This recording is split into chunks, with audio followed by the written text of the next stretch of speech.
Marami pong nagsasabi na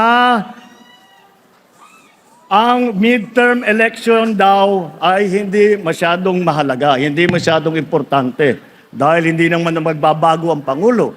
At yung naiwang 100 pa na senador ay hindi naman mapapalitan. Well, siguro naman sa ibang halalan, baka totoo 'yun.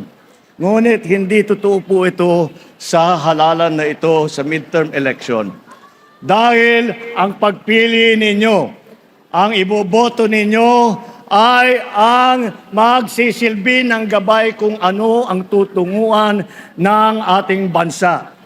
Babalik ba tayo sa nakaraan na ibinubugaw ang ating bayan bilang isang sugalan ng mga dayuhan? Babalik ba tayo sa landas na umaapaw sa dugo ng mga inosenteng mga bata na inakyat sa bahay, inagaw sa kanilang mga ina at kinuha ang kanilang kinabukasan? Alam niyo po, dalawa po ang pagpipilian na ngayon natin. Mamimili ba tayo na babalik tayo sa panahon ng lagim o tayo ba ay tutungo patuloy sa ating kinabukasan na maliwanag, na mapayapa at maganda para sa lahat ng Pilipino? Hindi po namimili kung sinong uunahin, hindi po namimili kung sinong sikat, kung sinong mayaman, basta't Pilipino, tinutulungan ang Pilipino. Yan po ang panindigan po ng alyansa.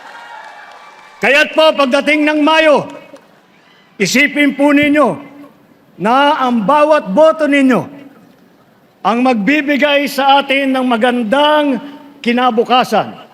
Ang kinabukasan na ating lahat na ilayunin natin na mapaganda ang buhay ng bawat Pilipino, mapaganda ang ating minamahal na bansang Pilipinas.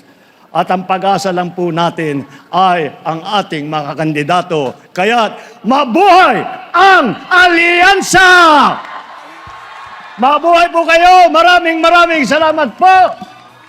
Maayong gabi!